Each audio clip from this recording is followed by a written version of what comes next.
Exposing Thomas Edison, how he was a fake and took credit for inventions that weren't his. Subscribe to the channel and comment down below saying I subscribed to enter this month's shoutout giveaway. Thomas Edison is revered as a great American inventor, and his incandescent bulb is considered one of the most important inventions of the modern world. But in the age of Edison, electric light, and the invention of a modern era, Ernest Freeburg shows that the light bulb reflected the work of many inventors, rather than Edison's lone genius. Freeburg, a University of Tennessee historian, recently spoke with U.S. News about the unexpected and far-reaching ways the light bulb revolutionized life in America, creating a foundation for the consumer economy and urbanization.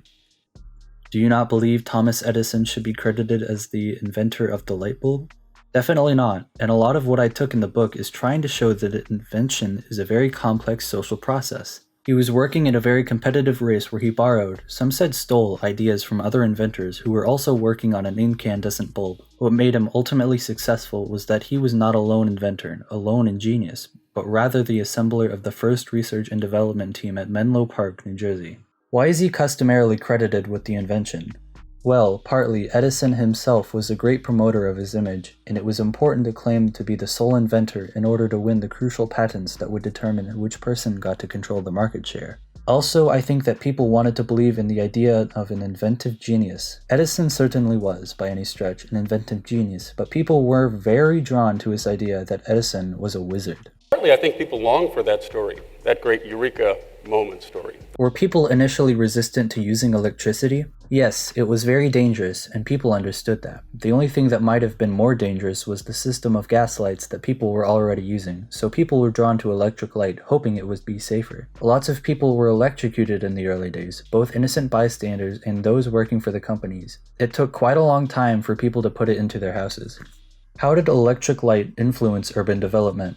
It really created what we think of as the modern city. Many people were drawn from rural areas into the city in search of work, and also because of the fact that cities began to offer rich urban nightlife of entertainment, late-night restaurants, and sporting events. People often said that in the 19th century people were hungry for light. People were moving into cities. How did the light bulb contribute to the development of an industrial economy?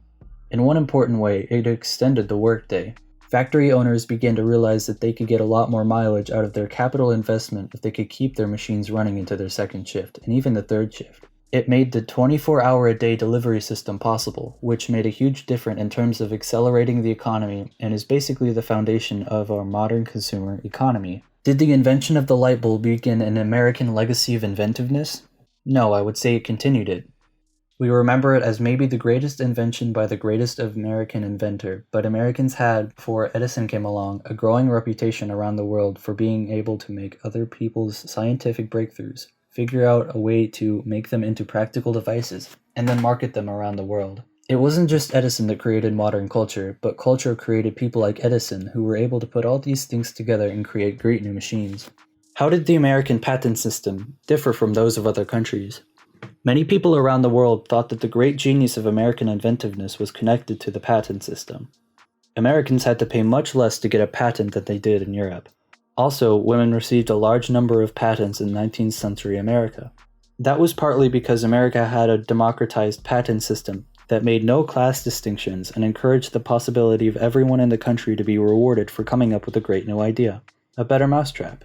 Why do you say electricity contributed to racism in America? Electricity was often used as a way to reinforce the idea that this is somehow, uniquely, a white Anglo-Saxon accomplishment. In the late 19th century, Americans began to claim a cultural superiority because of their inventiveness, and that they were bringing the benefits of technological civilizations to cultures that couldn't possibly have created it themselves. What will surprise readers about your book? I think one of the most interesting things is how long it actually took for electric light to arrive into people's lives. It took a lot of people, not just Edison, to invent all the ways to adapt electric light and to make it more efficient, and to find ways to use it for every possible walk of life in the country. This brings us to the end of our video. I hope you enjoyed it. Hit like if you did, and don't forget to subscribe to our channel so that you don't miss any of our videos in the future. Also, watch the 2 videos that are on your screen because I'm sure you'll love them. With that, I'll see you in the next video. Goodbye.